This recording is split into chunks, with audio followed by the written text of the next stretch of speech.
Hi, welcome to Ask for Life Now. My name is Jessica, and today my topic is absolute truth. There is a common misconception that there is no absolute truth, and that truth is just your own reality, that you make your own truth. And I'm going to talk about that today. My goal is to inform and to throw things out there, but ultimately I can only offer you ideas. I can't convince you of anything unless you're first willing to have an open mind. So I'm just asking you to consider. That's all I'm doing. I'm going to talk about some of the evidences for absolute truth, and there's 3. So proof number 1. Somebody says, okay, there's no absolute truth. Saying that there's no absolute truth is in itself an absolute assertion. In other words, saying there's no truth is assuming what you're saying is true. So you're saying there's no absolute truth, but you think it's true. So it's ultimately evidence against itself. Proof number 2. You and I have limited knowledge. We're not ultimate superior beings that know everything. I can only know so much as I experience. So whether I experience it through seeing, hearing, smelling, tasting, touching, we're limited to our senses. So that's the idea that we have limited knowledge. Saying that there is no of anything cannot happen. You cannot say there is nothing unless you have full knowledge of it. I'll give you an example. If you walked into a closed room and it was a white room, there was nothing in it, and you were looking for people, and there were no people in it. You walked out and you told somebody there's no people in that room at this moment in time. You could say that because you had full knowledge of the room. However, if you said there were no birds in Canada, but you've never been to the fullness of Canada all at once, and you don't know because you haven't seen or experienced that there are no birds in Canada.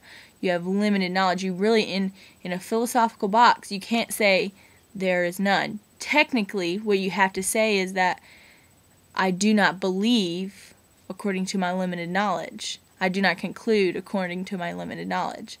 So what I'm getting at is that same applies to absolute truth. You cannot say there are no absolutes because you don't know everything, in layman's terms. You don't know the fullness of knowledge. On the opposite of that, you can say there is something.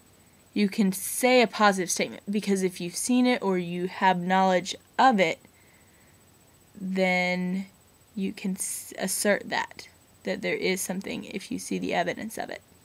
You can say, if you had gone to Canada and discovered that there was a bird there was 3 birds there, that's birds. You can say there are birds in Canada because you have knowledge of it. But you cannot say there is no something unless you have full knowledge of it. To say there is no absolute truth, it falls apart because you have limited knowledge. Proof number 3.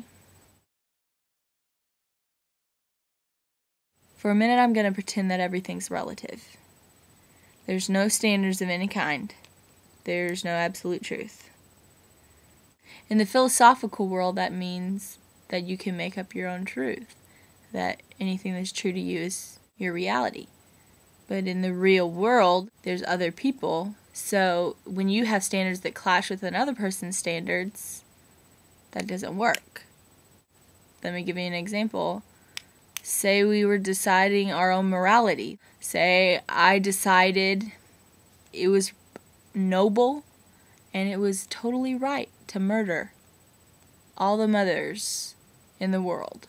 So I went on to murder every mother, every potential mother in the world because I thought it was noble and right. Well, most people think that's wrong. That brings me to my next topic. Morality and absolute truth points to absolute morality.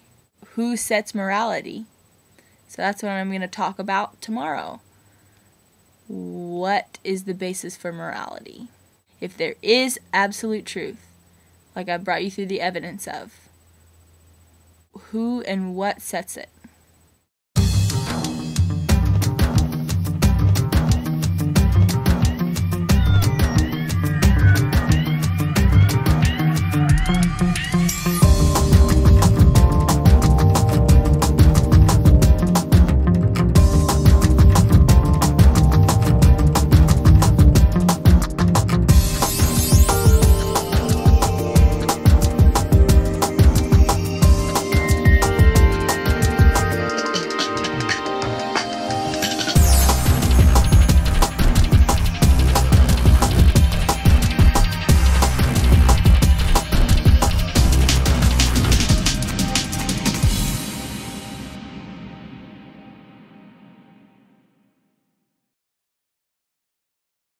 Thanks for joining me today and join me again tomorrow. Remember to rate, comment, and favorite.